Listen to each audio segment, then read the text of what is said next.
3장. 어린 사무엘이 엘리 곁에서 주를 섬기고 있을 때이다.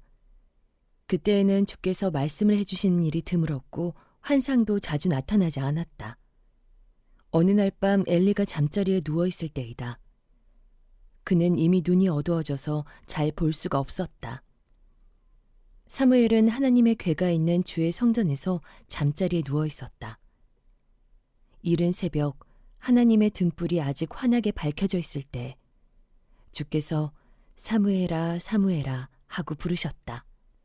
그는 제가 여기 있습니다 하고 대답하고서 곧 엘리에게 달려가서 부르셨습니까? 제가 여기 왔습니다 하고 말하였다.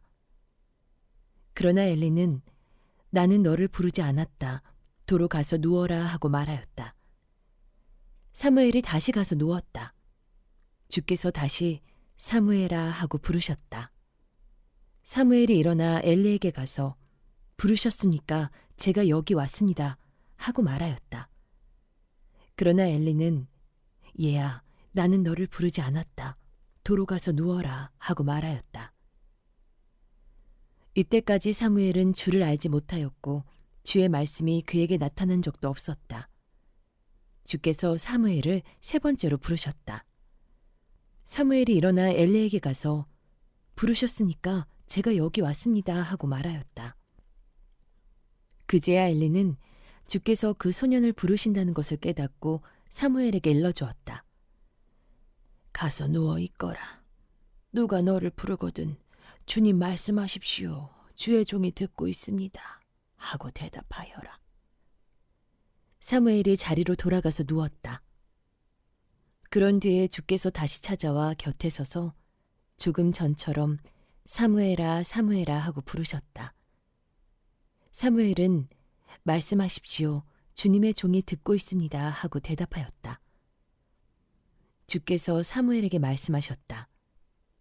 내가 이제 이스라엘에서 어떤 일을 하려고 한다. 그것을 듣는 사람마다 무서워서 귀까지 멍멍해질 것이다. 때가 오면 내가 엘리의 집을 두고 말한 모든 것을 처음부터 끝까지 다 이루겠다. 엘리는 자기 아들들이 스스로 저주받을 일을 하는 줄 알면서도 자식들을 책망하지 않았다. 그 죄를 그는 이미 알고 있다. 그래서 나는 그의 집을 심판하여 영영 없애버리겠다고 그에게 알려주었다. 그러므로 나는 엘리의 집을 두고 맹세한다. 엘리의 집 죄악은 제물이나 예물로도 영영 씻지 못할 것이다. 사무엘은 아침이 밝을 때까지 누워있다가 주의 집 문들을 열었다. 그러나 사무엘은 자기가 환상으로 보고 들은 것을 엘리에게 알리기를 두려워하였다. 엘리가 사무엘을 불렀다. 그는 내 아들 사무엘아 하고 불렀다. 예, 제가 여기 있습니다 하고 사무엘이 대답하였다. 엘리가 물었다. 주께서 너에게 무슨 말씀을 하시더냐? 나에게 아무것도 숨기지 말아라. 주께서 너에게 하신 말씀 가운데서 한마디라도 나에게 숨기면 하나님이 너에게 심한 벌을 내리고 또 내리실 것이다. 사무엘은 그에게 하나도 숨기지 않고 모든 것을 말하였다. 엘리가 말하였다. 그분은 주님이시다. 그분께서는 뜻하신 대로 하실 것이다. 사무엘이 자랄 때에 주께서 그와 함께 계셔서 사무엘의 한 말이 하나도 어긋나지 않고 다 이루어지게 하셨다. 그리하여 단에서 브엘세바까지 온 이스라엘은 사무엘이 주께서 세우신 예언자임을 알게 되었다. 주께서는 실로에서 계속하여 자신을 나타내셨다. 거기에서 주께서는 사무엘에게 나타나셔서 말씀하셨다. 4장. 사무엘이 말을 하면 온 이스라엘이 귀를 기울여 들었다. 그 무렵에 블레셋 사람이 이스라엘을 치려고 모여들었다. 이스라엘 사람은 블레셋 사람과 싸우려고 나가서 에베네셀에 진을 쳤고 블레셋 사람은 아벡에 진을 쳤다. 블레셋 사람이 전열을 갖추고 이스라엘 사람을 치자 치열한 싸움이 벌어졌다. 이스라엘은 이 싸움에서 블레셋에게 졌고 그 벌판에서 죽은 이스라엘 사람은 4,000명쯤 되었다. 이스라엘의 패잔병들이 진으로 돌아왔을 때 장로들이 말하였다. 주께서 오늘 우리가 블레셋 사람에게 지도록 하신 까닭이 무엇이겠느냐? 실로에 가서 주의 언약궤를 우리에게로 모셔다가 우리 한가운데 있게 하여 우리를 원수의 손에서 구하여 주시도록 하자. 그래서 이스라엘 백성이 실로로 사람들을 보냈다. 그들이 거기 그룹들 사이에 앉아 계시는 만군의 주의 언약궤를 메고 왔다. 하나님의 언약궤를 가져올 때에 엘리의 두 아들 홈니와 비느하스도 함께 왔다. 주의 언약궤가 진으로 들어올 때에 모든 이스라엘 백성이 땅이 진동할 정도로 크게 환호성을 올렸다. 블레셋 사람이 그 환호하는 소리를 듣고 저 히브리 사람의 진에서 저렇게 환호하는 소리가 들리는 까닭이 무엇이냐 하고 묻다가 주의 궤가 진에 들어갔기 때문이라는 것을 알았다. 블레셋 사람이 두려워하면서 말하였다. 이스라엘 진에 그들의 신이 들어갔다. 그래서 그들은 외쳤다. 이제 우리에게 화가 미쳤다. 일찍이 이런 일이 없었다. 우리에게 화가 미쳤는데 누가 저 강력한 신의 손에서 우리를 건질 수가 있겠느냐. 그 신들은 광야에서 온갖 재앙으로 이집트 사람을 쳐서 죽게 한 신들이다. 블레셋 사람들아, 대장부답게 힘을 내어라. 그렇지 않으면 히브리 사람이 우리의 종이 되었던 것처럼 우리가 그들의 종이 될 것이다. 너희는 대장부답게 나가서 싸워라. 그런 다음에 블레셋 사람이 전투에 임하니 이스라엘이 져서 제각기 자기 장막으로 달아났다. 이스라엘은 이때에 아주 크게 져서 보병 3만 명이 죽었다. 하나님의 궤를 빼앗겼고 엘리의 두 아들 홈니와 비느하스도 이때 전사하였다. 어떤 베냐민 사람이 싸움터에서 빠져나와 그날로 실로에 이르렀는데 슬픈 나머지 옷을 찢고 머리에는 티끌을 뒤집어 쓰고 있었다. 그 사람이 왔을 때에 엘리는 길가 의자에 앉아서 길을 내다보면서 마음속으로 하나님의 궤를 걱정하고 있었다. 그 사람이 성읍에 이르러서 소식을 전하니 온 성읍이 두려워하며 슬피 울부짖었다. 엘리가 그 울부짖는 소리를 듣고 물었다. 저 소리가 무슨 소리냐? 그 사람이 급히 달려와서 엘리에게 소식을 전하였다. 그 무렵 엘리는 98살 된 노인으로서 눈이 어두워져서 앞을 거의 볼 수 없었다. 그 사람이 엘리에게 말하였다. 저는 전쟁터에서 도망쳐 나온 사람입니다. 전쟁터에서 오늘 도망쳐 오는 길입니다. 엘리가 물었다. 젊은이, 무슨 일이 일어났소? 소식을 전하는 그 사람이 대답하였다. 이스라엘 백성은 블레셋 사람 앞에서 도망쳤고 백성 가운데는 죽은 사람이 매우 많습니다. 제사장님의 두 아들 홈니와 비느하스도 전사하였고 하나님의 궤는 빼앗겼습니다. 그가 하나님의 궤에 대한 소식을 전할 때 엘리는 앉아있던 의자에서 뒤로 넘어져 문 곁으로 쓰러져서 목이 부러져 죽었다. 늙은 데다가 몸까지 무거웠기 때문이다. 그는 40해 동안 이스라엘의 사사로 있었다. 그때 엘리의 며느리인 비느하스의 아내는 임신 중이었으며 출산 때가 가까웠는데 하나님의 궤를 빼앗겼고 자기의 시아버지와 남편도 죽었다는 소식을 듣자 갑자기 진통이 일어나 구부리고 앉은 채 몸을 풀었다. 그러다가 그는 거의 죽게 되었다. 그때 곁에 서 있던 여인들이 아들을 낳았으니 걱정하지 말아요 하고 말해주었다. 그러나 산모는 대답도 없고 관심도 보이지 않다가 그 아이의 이름을 이가봇이라고 지어주며 이스라엘에서 영광이 떠났다 하는 말만을 남겼다. 하나님의 궤를 빼앗긴 데다가 시아버지도 죽고 남편도 죽었기 때문이었다.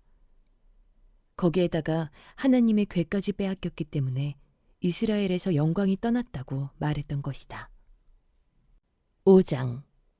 블레셋 사람들은 하나님의 궤를 빼앗아서 에베네셀에서 아스돗으로 가져갔다. 블레셋 사람들은 하나님의 궤를 다곤 신전으로 가지고 들어가서 다곤 신상 곁에 세워놓았다.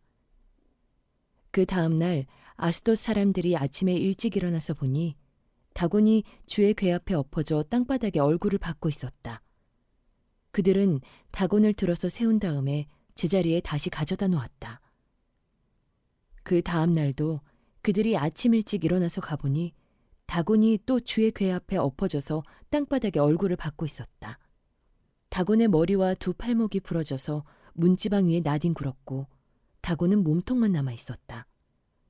그래서 오늘날까지도 다곤의 제사장들과 다곤 신전에서 예배하는 사람들은 아스돗에 있는 다곤 신전에 들어갈 때에 문지방 위를 밟지 않고 넘어서 들어간다. 주께서 아스돗 사람들을 무섭게 내리치셨다. 주께서 그들에게 종기 재앙을 내리셔서 아스돗과 그 지역 사람들을 망하게 하셨다. 아스돗 사람들이 이것을 보고 이스라엘의 신이 우리와 우리 신 다곤을 무섭게 내리치니 그 신의 궤를 우리가 있는 곳에 두어서는 안 되겠다 하고 말하면서 사람을 보내어 블레셋 통치자들을 모두 불러 모아놓고 이스라엘 신의 궤를 어떻게 해야 좋을지를 물었다. 블레셋 통치자들이 이스라엘 신의 궤를 가드로 옮기자고 하였으므로 아스돗 사람들은 이스라엘 신의 궤를 가드로 옮겼다. 아스돗 사람들이 그 궤를 가드로 옮긴 뒤에 주께서 또 그 성읍을 내리쳐서 사람들이 큰 혼란에 빠졌다. 주께서 그 성읍의 사람들을 어린아이나 노인이나 할 것 없이 모두 쳐서 종기가 생기게 하셨다. 그러자 그들이 하나님의 궤를 에그론으로 보냈다. 그러나 하나님의 궤가 에그론에 이르렀을 때 에그론 주민들은 아스돗 사람들이 이스라엘 신의 궤를 우리에게로 가져와서 우리와 우리 백성을 죽이려고 한다 하면서 울부짖었다.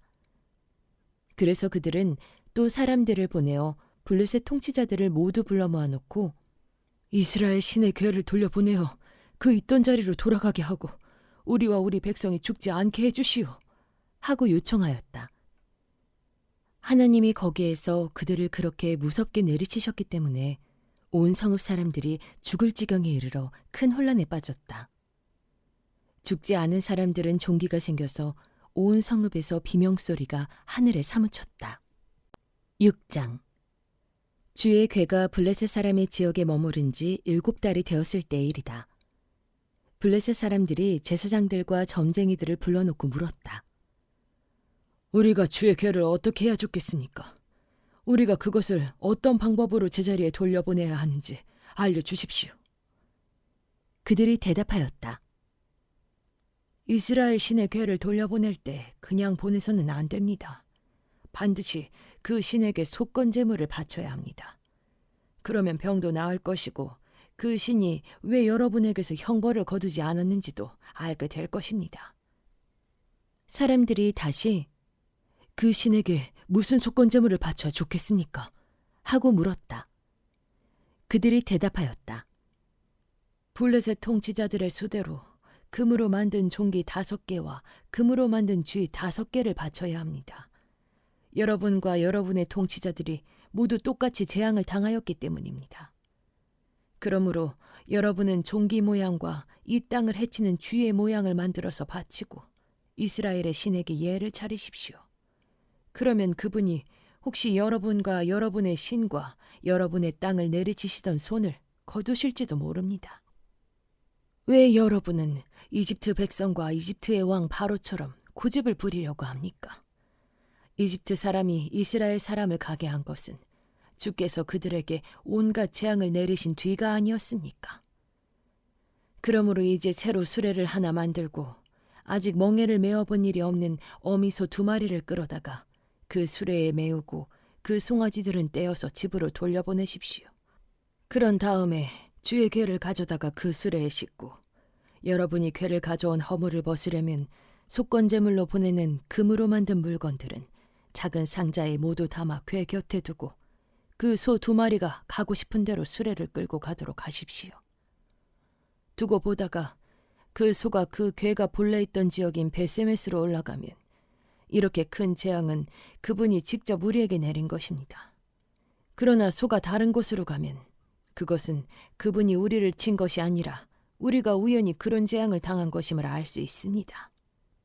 그래서 사람들은 시키는 대로 새끼에게 젖을 빨리는 암소 2마리를 끌어다가 수레를 메우고 그 송아지들은 우리에 가두었다. 수레에는 주의 궤를 싣고 금지와 그들의 종기 모양을 본떠서 만든 물건들도 상자에 담아 실었다. 그 암소들은 벳세메스 쪽으로 가는 길로 곧장 걸어갔다. 그 소들은 큰 길에서 오른쪽으로나 왼쪽으로나 벗어나지 않고 울음소리를 내면서 똑바로 길만 따라서 갔고 그 뒤로 블레셋 통치자들이 벳세메스의 경계까지 따라서 갔다. 그때의 벳세메스 사람들은 들에서 밀을 베고 있다가 고개를 들어 괴를 보고는 기뻐하였다. 수레는 벳세메스 사람 여호수아의 밭에 와서 멈추었는데 그곳에는 큰 바위가 있었다. 그들은 그 나무 수레를 쪼개어 장작으로 삼고 그 소들을 번제물로 살라서 주께 바쳤다. 레위 사람들이 수레에서 주의 궤와 그 곁에 있는 금으로 만든 물건들이 든 상자를 내려다가 그 큰 바위 위에 올려놓았다. 그날 벳세메스 사람들은 주께 번제물을 바치고 다른 제물도 바쳤다. 블레셋의 5 통치자들도 이것을 다 보고 나서 그날로 에그론으로 돌아갔다. 블레셋 사람들이 주께 속건제물로 바친 종기 모양의 금덩이들은 아수돈 몫으로 하나, 가사 몫으로 하나, 아스글론 몫으로 하나, 가드 몫으로 하나, 에그론 몫으로 하나였다. 금지도 바쳤는데 그 수는 요새화된 성읍과 성곽이 없는 마을, 곧 5 통치자가 다스리던 블레셋의 모든 성읍의 수와 같았다. 사람들이 주의 궤를 올려놓았던 그 큰 바위, 곧 벳세메스 사람 여호수아의 밭에 있던 그 큰 바위는 오늘날까지도 거기에 그대로 있다. 그때의 벳세메스 사람들이 주의 궤의 속을 들여다보았기 때문에 주께서는 그 백성 가운데서 5만 70명이나 쳐서 죽이셨다. 주께서 그 백성을 그렇게 크게 치셨기 때문에 그들은 슬피 울었다. 벳세메스 사람들이 말하였다. 이렇게 거룩하신 주 하나님을 누가 감히 모실 수 있겠는가? 이 궤를 어디로 보내어 우리에게서 떠나가게 할까? 그들은 기럇 여아림 주민들에게 전령들을 보내어 블레셋 사람들이 주의 궤를 돌려보냈으니 내려와서 가지고 가라고 하였다.